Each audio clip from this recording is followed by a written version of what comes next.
दोस्तों आज की इस वीडियो में हम लोग गुणनखंड याद करना सीखेंगे। तो चलिए वीडियो को शुरू करते हैं। देखिए पहला प्रश्न है 6a² b + 18ab²। इसका आपको गुणनखंड निकालना है। तो इसका गुणनखंड हम लोग कैसे निकालेंगे? तो देखिए सबसे पहले हम लोग खंडन करेंगे। खंडन करने का मतलब होता है छोटे छोटे टुकड़ों में बांटना। तो यहाँ पर है आपका 6a² b। तो इसका आप खंडन कैसे कर सकते हैं? तो इसका खंडन हम लोग कर सकते हैं, 6 को हम लोग लिख सकते हैं 2 × 3, 2 × 6 हो जाएगा। और a² है तो यहाँ पर देखिए a² कहने का मतलब होता है a को 2 बार गुना किया गया है। वहीं पे यदि a³ रहे तो a³ कहने का मतलब हो गया a को 3 बार गुना किया गया है।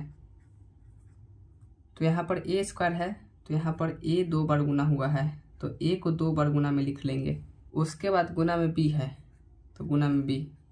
देखिए इन दोनों संख्याओं के बीच में कुछ का साइन नहीं है तो गुना का साइन है, वैसे ही इन दोनों संख्याओं के बीच में कुछ का साइन नहीं है तो गुना का साइन है।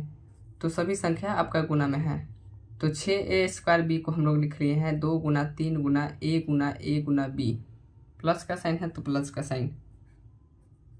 अब आपका है 18ab²। तो 18ab² का खंडन करेंगे तो 18 को हम लोग क्या लिख सकते हैं? 18 को हम लोग लिख सकते हैं 2 × 3, 2 × 6 और 6 × 18। 18 को लिख सकते हैं 2 × 3 × 3। उसके बाद इन दोनों के बीच में कुछ का साइन नहीं है तो गुना का साइन है तो गुना का साइन।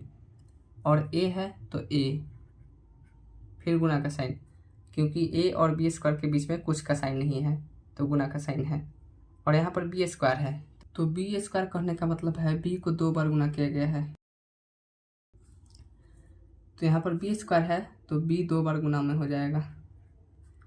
अब देखिए अब हम लोग क्या करेंगे, अब हम लोग कॉमन निकालेंगे। तो कॉमन क्या होता है? तो जो संख्या दोनों तरफ होता है वह आपका कॉमन होता है। तो यहाँ पर देखिए प्लस के इधर और प्लस के इधर कौन कौन संख्या मिल रहा है? तो प्लस के इधर 2 है तो प्लस के उधर भी 2 है, प्लस के इधर 3 है तो प्लस के उधर भी 3 है, प्लस के इधर a है तो प्लस के उधर भी a है।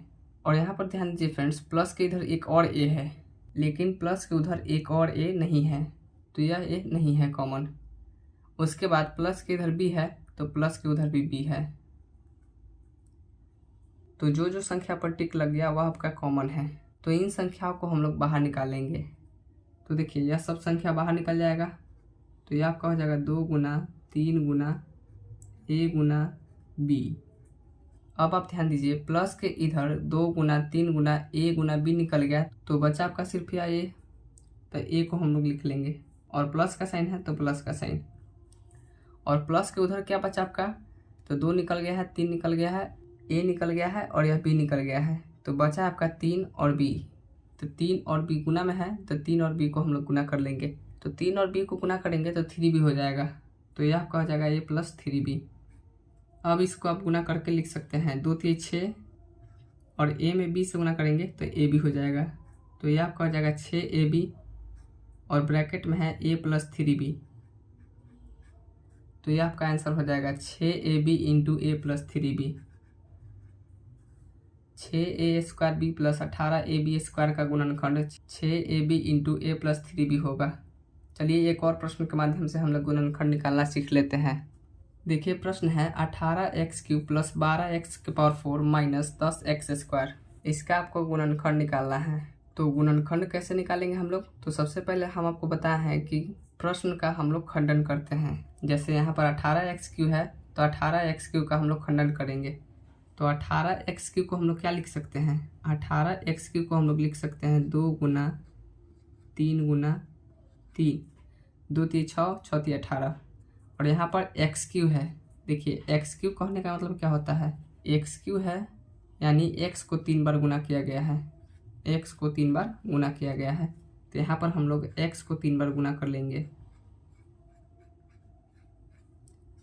उसके बाद फ्रेंड्स प्लस का साइन है तो प्लस का साइन। उसके बाद 12x⁴ है तो 12x⁴ को हम लोग कैसे लिख सकते हैं? तो 12 को लिख सकते हैं 2 × 2 × 3, 2 दूना 4, 4 × 12। और x⁴ है यानी x को 4 बार गुना किया गया है तो यहाँ पर हम लोग x को 4 बार गुना कर लेंगे। उसके बाद माइनस में 10x² है तो माइनस का साइन 10 को हम लोग क्या लिख सकते हैं, 2 गुना 5, 2 5 10। उसके बाद एक्स स्क्वायर है तो गुना में x 2 बार गुना हुआ है, तो इसका हम लोग खंडन कर चुके हैं। अब बारी है उभयनिष्ठ निकालने का। तो जो तीनों में होगा वो आपका उभयनिष्ठ होगा।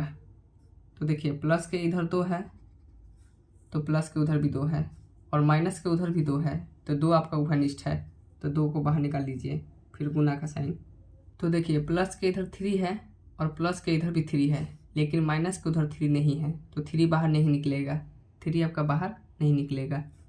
यहाँ पर ध्यान दीजिए प्लस के इधर 2x है, 2x है, और प्लस के उधर भी 2x है, और माइनस के उधर भी 2x है, तो 2x को हम लोग एक साथ बाहर निकाल लेते हैं। तो यहाँ पर हो जाएगा x गुना x। उसके बाद कोई भी संख्या ऐसा नहीं है जो तीनों में हो, तो अब आपका उभयनिष्ठ नहीं निकलने वाला है। तो ब्रैकेट देंगे हम लोग, जो बच गया उसको हम लोग लिख लेंगे। तो यहाँ पर बच गया है 3 गुना 3 और यह x, तो इसको हम लोग लिख लेंगे 3 गुना 3 गुना में x, प्लस का साइन तो प्लस का साइन। अब यहाँ पर बच गया आपका यह 2 और यह 3, और यहाँ पर यह 2x, तो इसको हम लोग लिख लेंगे 2 3 और गुना में यह दोनों x, फिर माइनस में यहाँ पर बच गया आपका सिर्फ 5, तो 5। अब इसको हम लोग गुना कर लेंगे। तो x में x से गुना करेंगे x स्क्वायर हो जाएगा, और x स्क्वायर में 2 से गुना करेंगे 2x स्क्वायर हो जाएगा। ब्रैकेट में 3 3 9, 9 में x से गुना करेंगे 9x, प्लस का साइन। 2 3 6, और 6 में x से गुना करेंगे 6x, और 6x में x से गुना करेंगे 6x स्क्वायर, तो यह आपका आ जाएगा 6x स्क्वायर। माइनस में 5 है तो माइनस में 5, तो 18x³ प्लस 12x के पावर 4 माइनस 10x स्क्वायर का गुणनखंड आपका निकल गया 2x स्क्वायर, ब्रैकेट में 9x plus 6x square minus 5। यह आपका आंसर हो गया। तो यदि आपको यह वीडियो समझ में आया होगा तो वीडियो को अपने दोस्तों के साथ शेयर करना ना भूलें।